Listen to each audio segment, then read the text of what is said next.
hello everybody, and thank you for being in this session with me, and thank you for being there. My name is Alejandro Pastor Lara. I'm the director of the SDI Munich, and also I'm a consultant in my own company, Multilateral International HR. And today I only have 20 minutes to talk about employer branding and diversity, which is the topic of my PhD. It's a really bright topic, but I'm going to try to summarize a couple of key ideas and give you a couple of ideas on how it works in Spain, how it works in Germany, and a couple of short ideas or short examples of ideas. So the objectives for today, okay, we're going to analyze the strategic tension between employer branding, coherence, and diversity management. We're going to also be discussing some practical cases from IBEX 35 and DAX 40, which are the two key indexes on the stock market in Germany and in Spain. We're also going to discuss some white paper and references and some other references, scientific references about it. And we're going to see some steps to achieve a consistent employer branding in your company. So the main idea of this talk is going to be like, does diversity strengthen or dilute employer branding and coherence? Okay, does diversity make your brand more recognizable, or does diversity dilute your brand or the key messages that you want to convey about your brand?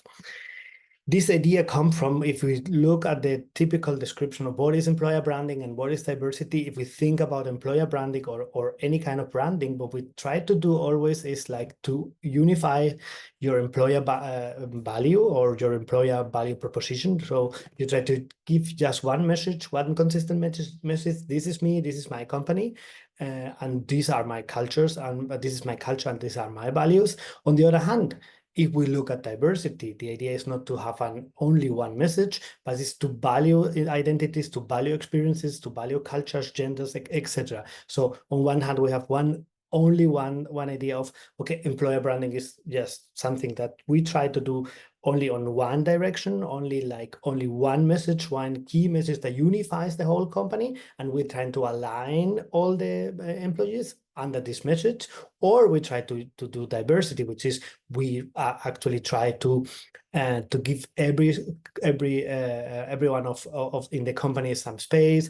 We try to value this diversity. We value the different experiences we have. We value the different genders, cultures, whatever we want to describe it, because we all know this wheel of diversity. And then, which is then the challenge? The challenge is personalization or standardization in employee experiences. Do we want that everybody feels included, or do we want to standardize so that our communication inside and outside is going to be only one thing? So this is mainly the main idea. So the dilemma is how to maintain a strong brand identity while reflecting internal plurality. So how do I do it?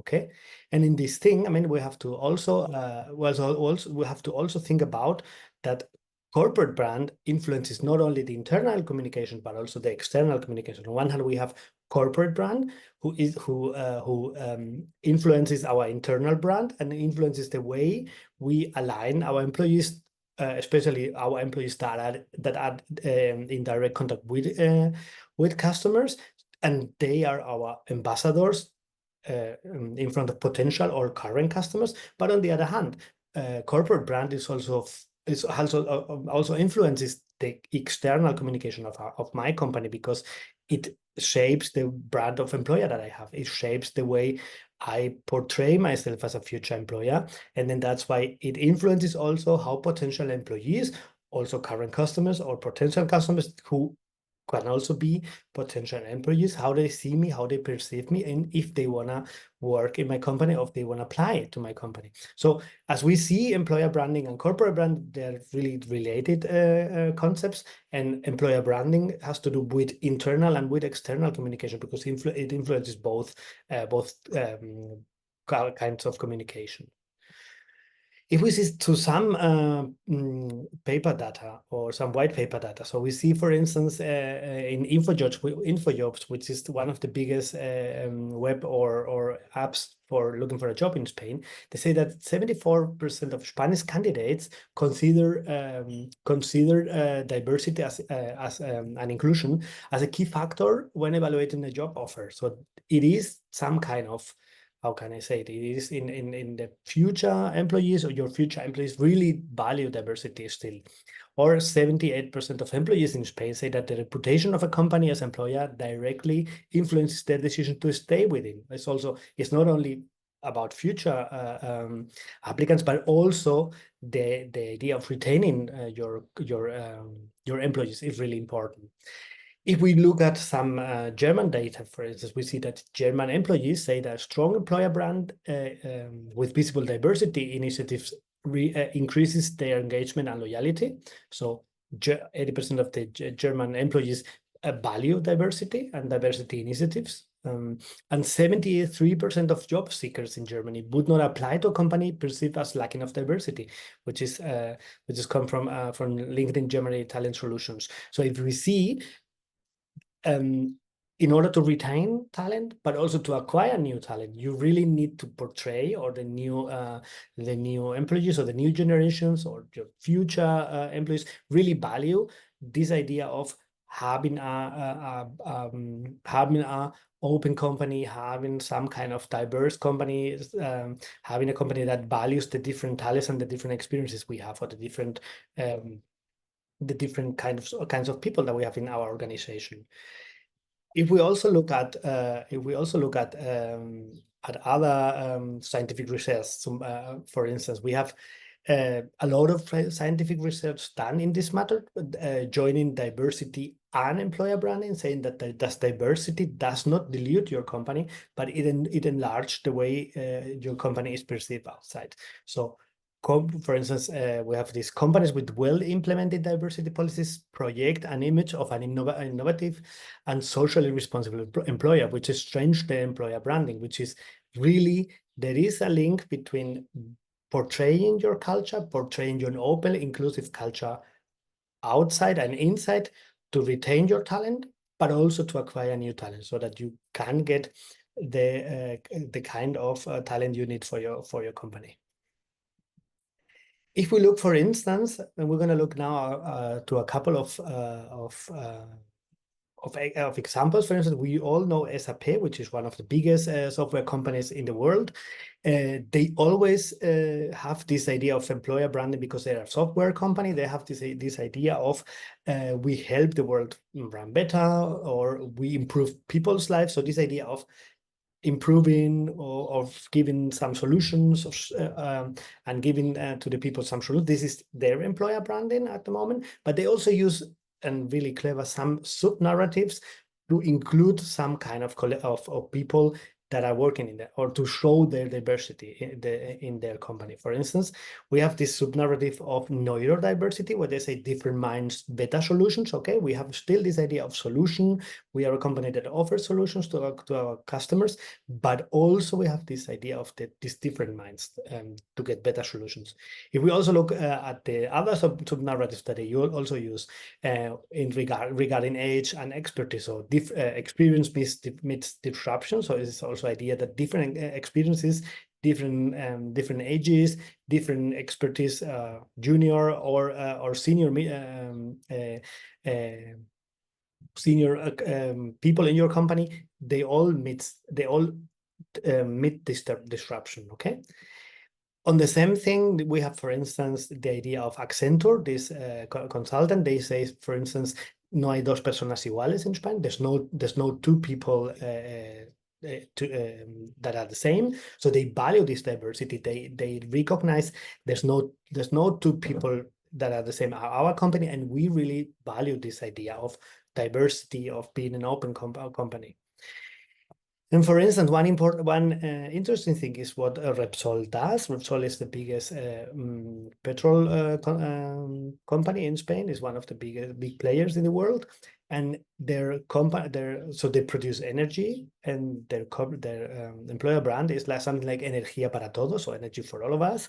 But when it comes to for instance, to portray LGBTQ community, or what they're doing for the LGBTQ community, they say something like orgullosos de ser la energía para todos. So we're proud to be the energy for everybody. So they use this idea of pride, of gay pride, and energy. So that this idea of the brand of energy. We produce energy. Our brand is energy, but we insert in our brand some topics that have to do with diversity.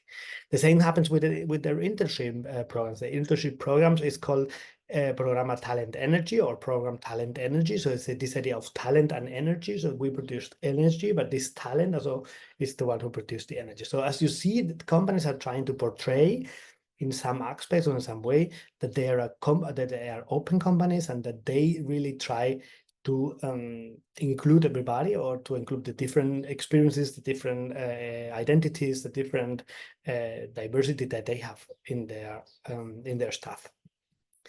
This is, for instance, one idea that you can do to see how companies how can you convey this idea of a coherent employer branding with authentic, measurable, and diversity management. So how can you join these two ideas? So the idea is, how can you, for instance, include your ideas of opportunity or what could be the opportunity? Okay, we could say, okay, the idea would be like attack global talent, or what could be the key talent, the key challenge, for instance. What is the key challenge of doing this? If you just stay in the idea of employer branding as an idea of marketing, so you can fall into tokenism, into be perceived as a company who is using diversity as just as washing or pink washing or purple washing or whatever.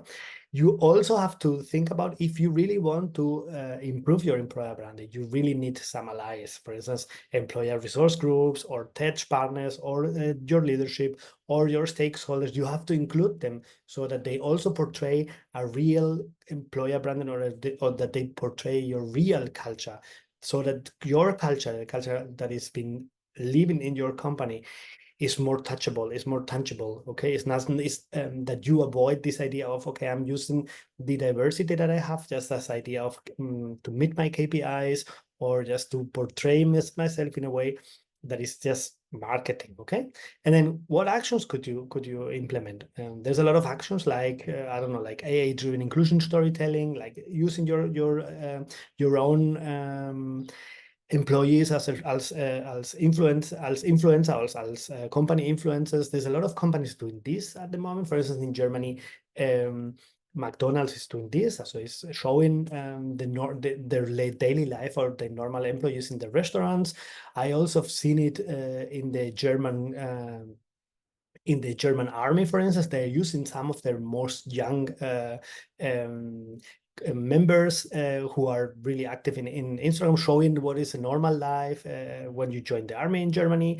Like, I don't know, like I'm at the sea like now for 3 months, or I can do now my scuba diving courses or whatever, to give the possible talents who are interested in your company an idea of what is a normal day in your company. What can I expect if I join you or if I join your team?